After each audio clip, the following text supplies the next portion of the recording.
GST platform के YouTube channel में आप सभी का स्वागत है। जी हाँ फ्रेंड्स, आज के इस सेशन में हम लोग डिस्कस करेंगे अगर आप अपनी जीएसटीआर 3B की रिटर्न जो है वो अगर ड्यू डेट के बाद फाइल करते हैं तो आपको लेट फीस के साथ साथ जो ह्यूज पेनल्टी का अमाउंट है वो कितना पे करना पड़ सकता है और इसके क्या प्रोविजंस हैं और इस प्रोविजन से बचने के क्या रास्ते आपके पास अवेलेबल हैं। यहाँ पर आप देख पा रहे हैं सेक्शन 73 सबसेक्शन 11 जो कि आजकल बहुत ज्यादा ही डिस्कशन में है क्योंकि बहुत सारे नोटिस इस पर्टिकुलर सेक्शन में निकल के आए हैं। तो जुड़े रहिएगा सेशन के एंड तक, सब चीजें जो हैं बहुत ही अच्छे से समझ में आएंगी।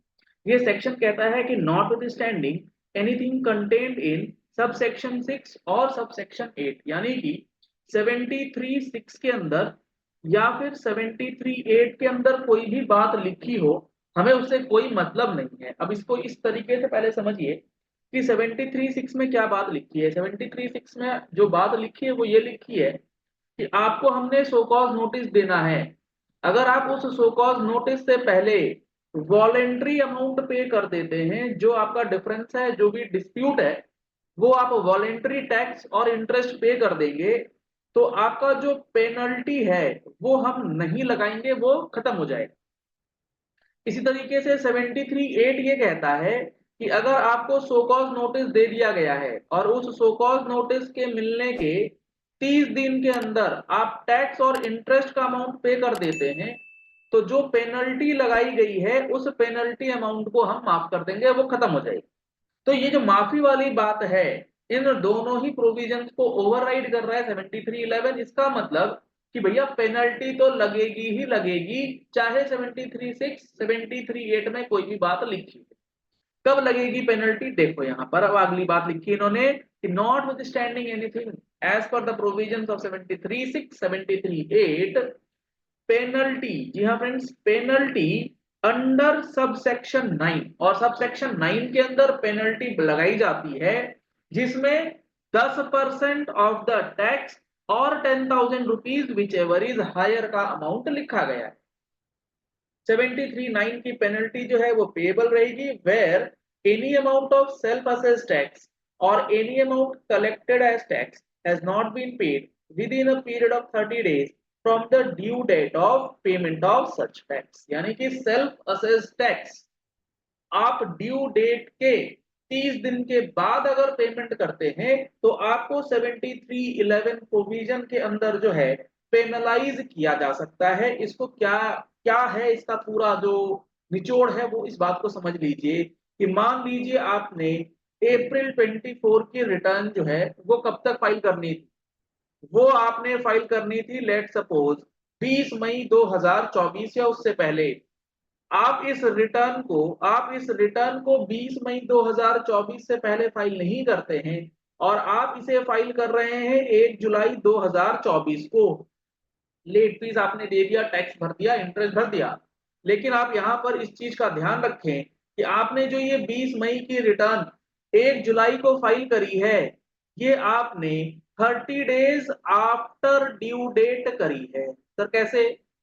वो ऐसे क्योंकि 20 मई से 30 डेज अगर आप देखेंगे तो 20 जून 2024 होता है।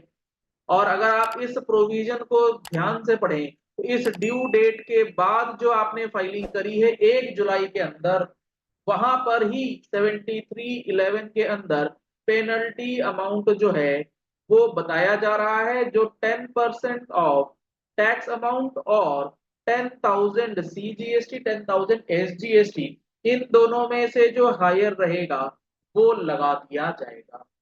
तो ये एक बेहद इंपॉर्टेंट प्रोविजन है।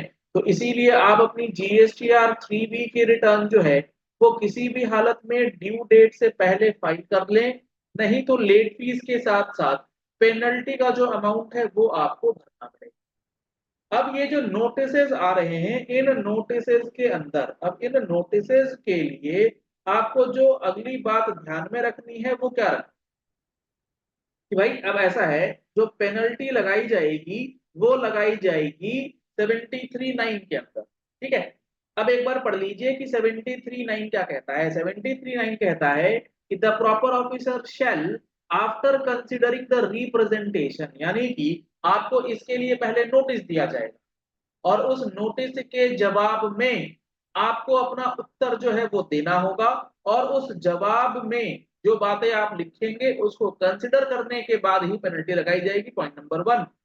दूसरा पॉइंट इसमें ये लिखा गया है कि जो भी आपने रिप्रेजेंटेशन दिया है उसको कंसिडर करने के बाद अगर प्रॉपर ऑफिसर को लगता है कि आपने, यानी कि जिस पर्सन के ऊपर वो टैक्स चार्जेबल है, determine the amount of tax, interest and a penalty. 73(9) में पेनल्टी कब निकल सकती है? जब आपके अगेंस्ट कोई टैक्स का अमाउंट डिटरमाइन हो जाए। भाई हमने तो जीएसटीआर 3B फाइल करके टैक्स पे कर रखा है, इंटरेस्ट ऑलरेडी पेड है, ना टैक्स है ना इंटरेस्ट है, तो ये पेनल्टी काय बात की लग सकती है?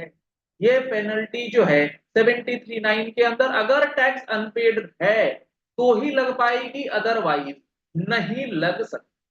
तो आप अगर इस समस्या से जूझ रहे हैं तो आप इन चीजों को इस तरीके से प्रेजेंट कर सकते हैं और अपनी पेनल्टी जो है वो बचा सकते हैं। और इसी तरीके का डिटेल डिस्कशन अगर आप चाहते हैं तो आप हमारा जीएसटी का जो लिटिगेशन कोर्स है वो ज्वाइन कर सकते हैं। ज्वाइन करने के लिए आपको कॉन्टैक्ट नंबर्स दिए गए हैं स्क्रीन पे, आप इन नंबर्स पे कॉल कर सकते हैं, व्हाट्सएप कर सकते हैं और फुल कोर्स के साथ साथ लिटिगेशन स्पेसिफिक कोर्स की भी जानकारी जो है वो आप ले सकते हैं। इसके अंदर हम लोग demand recoveries, assessment, appeal, revisions, ये सारे के सारे प्रोविजंस जो हैं डिटेल में डिस्कस कर रहे हैं।